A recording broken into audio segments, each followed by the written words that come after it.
Hi, and welcome to day 3 of our Christmas story time. I have a fun little story for you that I just love. It's not quite as long, but it is just as touching. It's called God's Personal Assistant. In spite of the fun and laughter going on around him that Christmas Eve, 13-year-old Frank Wilson was not happy. It was true.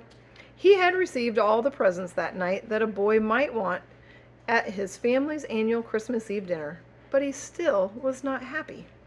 You see, this would be his first Christmas without his beloved brother Steve, who had been killed by a drunk driver.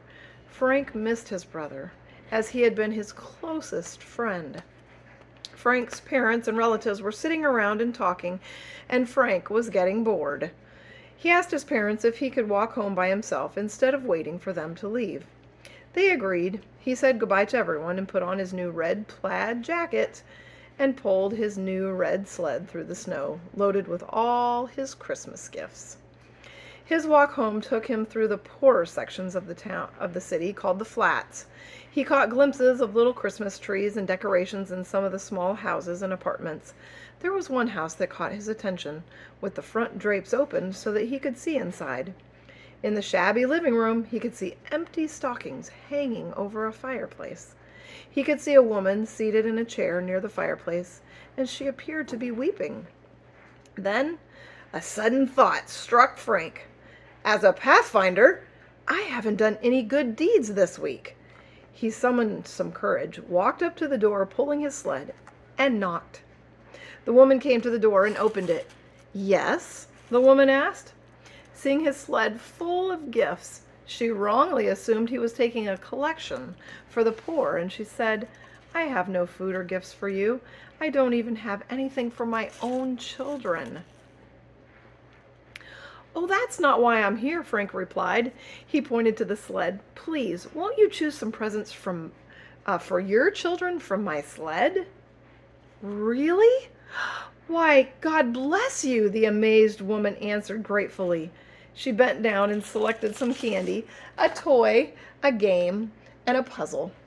Then she took the flashlight Frank had gotten from his parents, and he almost opened his mouth in protest, but the lady looked so pleased. "What is your name?" she asked as Frank turned around to leave. "Just call me God's assistant," he replied with a smile.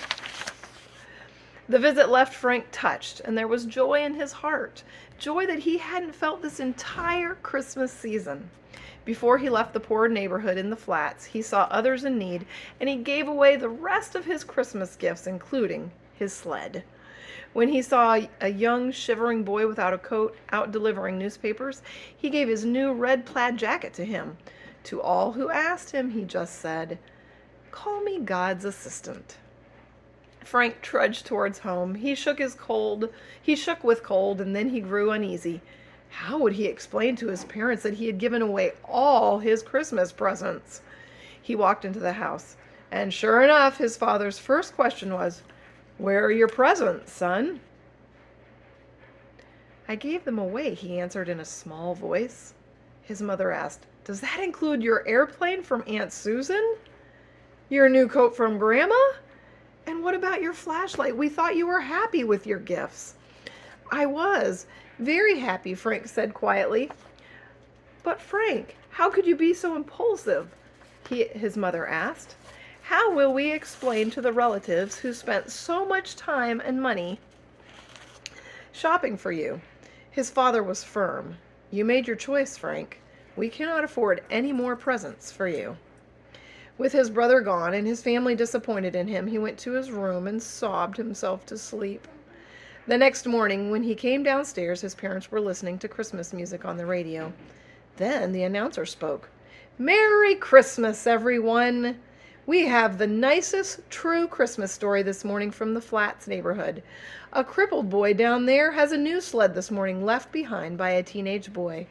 Another youngster has a fine plaid jacket, and several families report that their children were given gifts from a teen who delivered them with a sled.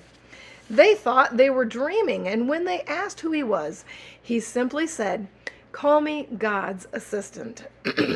Frank felt his father's arms go around his shoulders, and he saw his mother smiling through her tears. Why didn't you tell us, son? We didn't understand. We are so proud of you. The carols came over the air again, filling their home with music.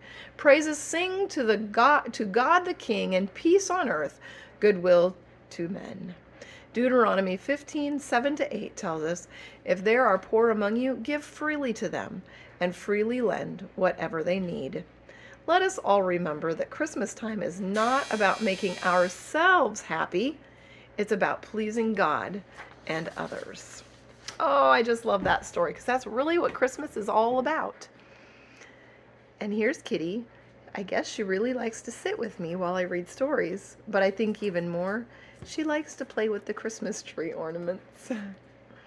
So she doesn't look on command, or I'd have her tell you Merry Christmas. But we hope you have a happy Friday and a happy Sabbath, and we'll see you tomorrow.